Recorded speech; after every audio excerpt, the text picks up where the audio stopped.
C'est parti pour la Hotline Sauce Writing, épisode numéro 4. Aujourd'hui, comme d'habitude, 3 questions que vous m'avez posées. Vous pouvez me poser la vôtre dans le lien en commentaire et j'y réponds avec ce qui me paraît pertinent et ce qui me paraît important par rapport à votre situation. Question numéro 1 de Ilinka. Est-il possible de répondre aux demandes de 2 cibles différentes, l'une plus aisée financièrement et l'autre moins? Pourquoi est-ce que ce ne serait pas possible? Première question que je te pose. Je pense qu'il y a un truc que j'ai compris avec le temps, mais c'est que on pense toujours qu'il n'existe qu'une seule manière de faire. La réalité, c'est que c'est pas vrai. Il y a plein de manières différentes de faire, propres à chaque situation, propres à chacun. Il existe, il est vrai, des bonnes pratiques, des choses qu'on peut recommander. C'est ce que j'essaie de vous partager dans cette vidéo. Ça ne veut pas dire pour autant que c'est le truc ultime et le seul truc qui marche. Ok? Donc là, je ne vois pas pourquoi ça serait impossible de répondre à 2 cibles différentes. Au contraire, il n'y a pas de problème. Ce qui est difficile en revanche, c'est peut-être de vouloir adresser les deux dès le départ en même temps. Si c'est des cibles très différentes, c'est pas évident de communiquer sur les deux en même temps. Et c'est déjà assez dur d'avoir un business qui répond à un problème pour une cible. Alors si en plus tu as 2 cibles, potentiellement 2 offres, c'est pas évident. Moi ce que je conseille toujours, c'est choisissant une, sois solide dessus, pousse-la à fond, et ensuite va vers une deuxième. Et étends-toi au fur et à mesure, de manière intentionnelle, de manière progressive. Et si tu as le choix entre 2 cibles, une qui a de l'argent, une qui n'en a pas, c'est beaucoup plus simple de démarrer avec une cible qui a de l'argent. C'est évident, mais il y a trop de gens qui ciblent des gens qui n'ont pas d'argent. Pour faire un business, c'est pas évident. Pour faire un business, oui, il y a ce qu'on veut faire, il y a nos envies, nos passions, nos intérêts, mais il y a aussi est-ce que le marché réagit ou pas. Il faut être flexible par rapport au marché. Donc si tu as une partie du marché qui a de l'argent et qui a besoin de ce que tu fais, va là-dessus. Sois solide, deviens rentable, sois à l'aise financièrement et ensuite étends-toi progressivement vers un autre marché où tu vas gagner moins d'argent mais qui sera plus un marché passion. Dans l'autre sens, c'est plus compliqué, c'est moins évident. Deuxième question. Question de Alexandre. Alexandre me demande comment faire face à l'abondance d'informations sur Internet. Quand on veut progresser, on veut tout savoir. Avec cet état d'esprit, il m'arrive de passer des journées entières à consommer du contenu, newsletter, vidéos, articles, et terminer la journée avec un score de productivité proche de 0. J'ai envie de te dire que peut-être que l'approche pour toi, Alexandre, ce serait de définir un objectif. Qu'est-ce que tu veux faire? Si en soi, ton intention, c'est de devenir un espèce de polymath, polyvalent, etc. Pourquoi pas aller apprendre plein de trucs différents et te laisser baigner par ta curiosité. C'est une voie qui est difficile, c'est une voie qui est tout sauf évidente parce que comment est-ce que tu transformes ça? Alors, je ne sais pas s'il y a une intention de faire un projet derrière, mais c'est pas évident. Donc, première question, qu'est-ce que tu veux faire? Quel est ton objectif? Et si en parallèle tu as un job, à la limite, est-ce que c'est gênant que tu veux apprendre plein de trucs? Je pense pas. Mais si tu veux faire un projet, là effectivement, je vois bien à quel point ça peut être gênant de passer son temps à consommer du contenu et ne rien faire. 2 approches que je peux te partager. Approche numéro 1, fixe-toi des plages de consommation. Dis-toi, ok, je consomme du contenu sur ma pause déjeuner et uniquement le soir. Et le reste, c'est dédié à mon projet, à mon business, à mon entreprise. Ça, c'est un truc qui marche. Et si vraiment tu te dis que tu veux continuer à être curieux et à consommer du contenu, tu as peut-être plutôt une phase de créateur à avoir. Toujours pareil, différence entre créateur et entrepreneur. Je mets l'article en description qui peut t'intéresser. Mais phase de créateur, laisse-toi porter et peut-être essaye davantage de mettre une phase de création de contenu plutôt que uniquement de consommation et te dire, ok, je vais consommer moins, je vais quand même consommer, mais ce que je consomme, je vais en créer du contenu et je vais partager ce que j'apprends, je vais partager mes découvertes. Ça peut t'aider à faire de cette consommation une force et quand même la transformer en côté positif avec de la création et quand même qu'il se passe des choses. Voilà. Question numéro 3 de Pauline. Hello Valentin, je vais publier et développer ma visibilité sur LinkedIn, mais mon réseau LinkedIn est francophone, n'est pas ma cible et est limité. Ou bien ils sont déjà mes clients non francophones. Ok. Tu me le dis pas, mais si je comprends bien, tu veux créer du contenu en anglais. Je me sens mal à l'idée de poster dans le vide en anglais et de ne toucher personne. Sur Insta, les 3000 personnes qui me suivent l'ont fait par choix. J'ai aussi peur de faire un faux pas. Selon toi, est-ce que je publie sans auditoire pour me faire la main et ajuster on the go à la volée?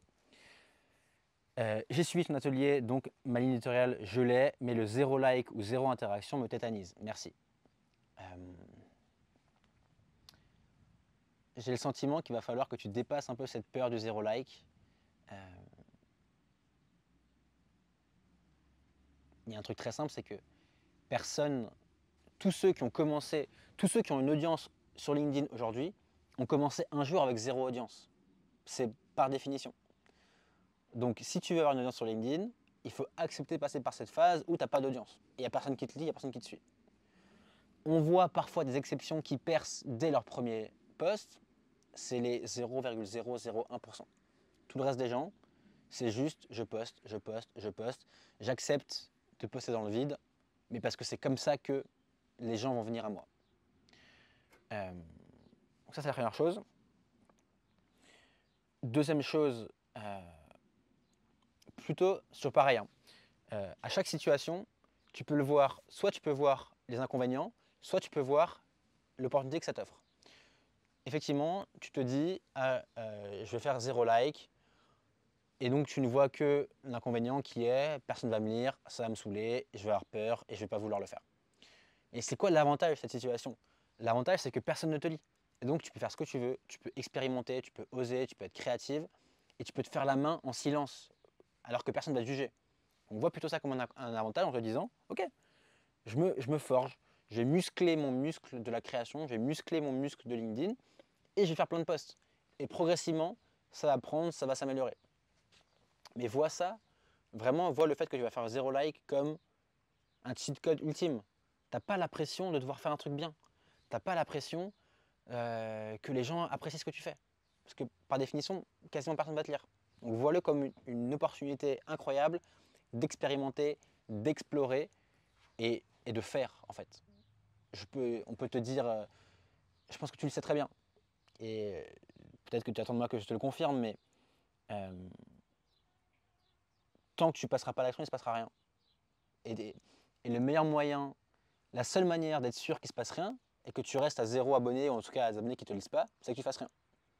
Par définition, tu as déjà cette situation-là. Donc si tu veux te sortir de cette situation-là, il faut que tu changes d'approche, et ça veut dire passer à l'action. Et un truc qui est marrant à se dire, c'est que entre guillemets, tu as déjà perdu, que tu n'as pas d'audience. Donc tu n'as rien à perdre, mais tu as déjà perdu. Tu n'as que à gagner, à publier et à gagner chaque follower un par un. C'est ça au début, hein, c'est aller chercher les followers un par un, un par un, un par un. Et au bout d'un moment, au bout de 6 mois, au bout d'un an, il y a une boule de neige qui se met en place et ça va avancer. Donc voilà ce que je peux te dire. Et puis après, tu as aussi le jeu de LinkedIn à jouer où quand tu n'as pas de followers, l'une des stratégies qui fonctionne, c'est d'aller commenter les posts des autres et d'être proactive et d'aller créer tes relations. Les gens, ils ne vont pas tomber forcément naturellement sur ton contenu, en tout cas par magie.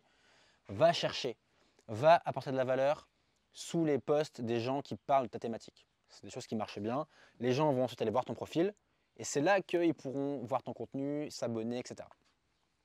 Mais tu as besoin de faire tout ça et tu as besoin de jouer le jeu de LinkedIn en acceptant que, bah oui, au début, ce sera de la merde, mais c'est comme ça. On passe tous par là. Et il n'y a pas de shortcut pour ça. Il faut juste se dire, je me remonte les manches. Un truc que j'aime bien dire, hein, c'est sur les 100 prochains jours, sur les 3 prochains mois, fixe-toi un challenge. Le challenge, c'est un post tous les 2 jours. Et je ne regarde pas les résultats. Tout ce qui m'intéresse, c'est est-ce que je poste ou pas. Et à la fin, tu tires un bilan. Et le bilan, il sera forcément très positif. J'ai fait un post tous les 2 jours. Il y a des gens qui m'ont suivi. J'ai enclenché la machine. J'ai plus peur, etc. Tout le monde, et moi le premier, est terrifié à l'idée de publier pour la première fois. Et plus tu le fais, et moins tu auras peur. Et plus ce sera naturel. Je pense que personne n'a démarré à publier en se disant « Ok, c'est facile pour moi ». Non, on est tous terrifiés à l'idée de ce qu'on va penser de nous. On a tous 1000 craintes, 1000 doutes. Mais ce qui distingue de ceux qui n'y arrivent pas, c'est juste est-ce que tu arrives à dépasser cette peur initiale pour la confronter et la faire voler en éclats. Un très bon livre sur le sujet, c'est La guerre de l'art de Steven Pressfield. Est-ce que tu es un amateur ou un professionnel.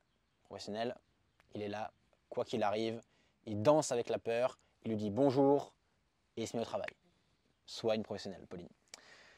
J'espère que cette vidéo vous a plu, vous a intéressé, j'ai répondu à vos questions. Si vous avez des questions, en commentaire, et je vous dis à très vite pour l'épisode numéro 5 de la hotline.